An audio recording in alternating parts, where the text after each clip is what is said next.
Welcome back, ladies and gentlemen. So, this is an update on the Delphi murders.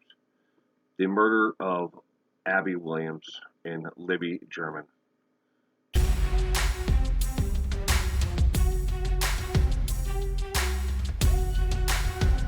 Two young ladies whose lives were cut short and their bodies left deceased along the banks of a river in the state park there when they had gone for a walk, just the two of them, and like two best friends may do.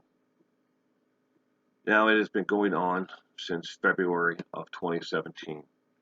The state police, local law enforcement, the FBI, state crime labs have all been working tirelessly to try to solve this case, to put whoever is responsible behind bars.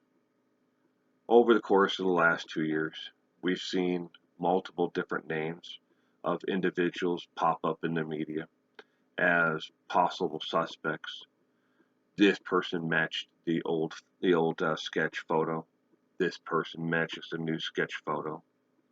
We've seen speculation abound in the entire thing, but I'm here to give you only the facts in this case.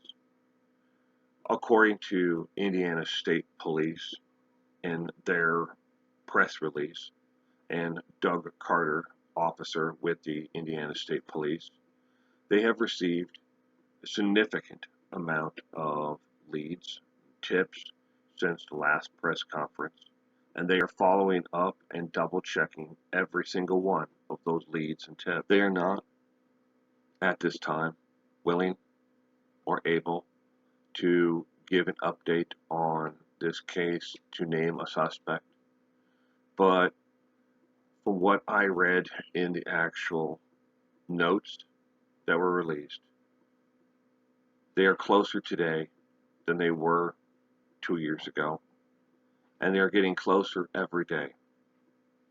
Now, you may have seen on Inside Edition and other TV, magazine, tabloid shows that an individual who was wanted for another rape and kidnapping about 50 miles from Delphi recently had a standoff with police, and instead of giving up, he made 2 or 3 different declarations before turning the gun on himself and committing suicide during that standoff.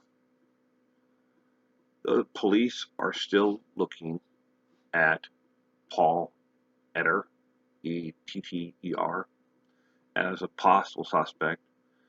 He had ties to Delphi. He worked in and out of Delphi quite often, and he somewhat matches not the newer profile picture sketch, but the older profile, sketch. The state crime lab is backed up and is trying to get to a DNA matching, to see if his DNA matches the DNA that is known from the actual suspect, from Abby and Libby. So that right now, they cannot say conclusively that Paul Etter was the actual assailant of these two young ladies.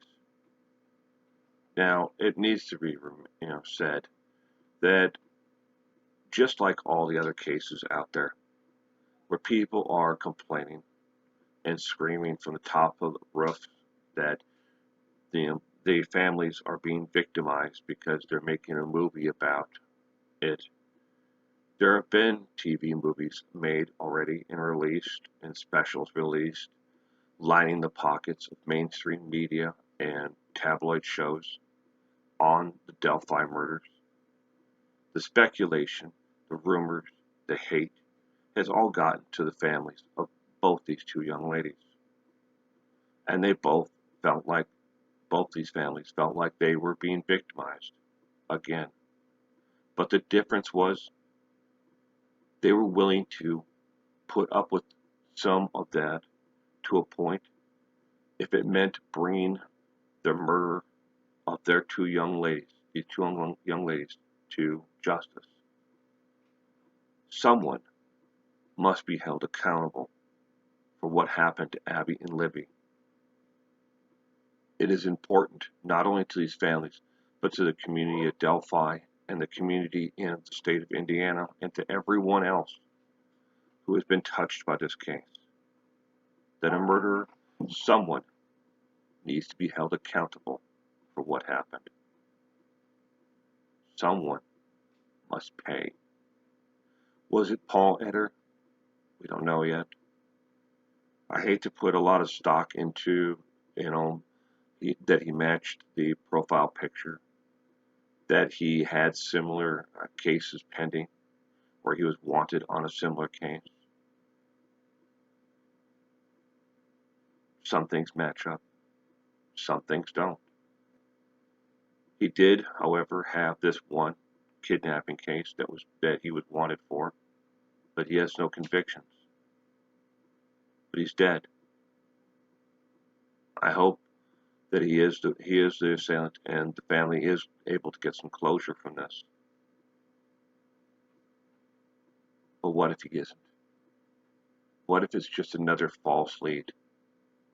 Another rumor dreamed up by mass media out there in tabloid magazines. Is that fair to the family? Is that fair to you and me? Thank you again for watching today. Say a prayer for Abby and Libby's family.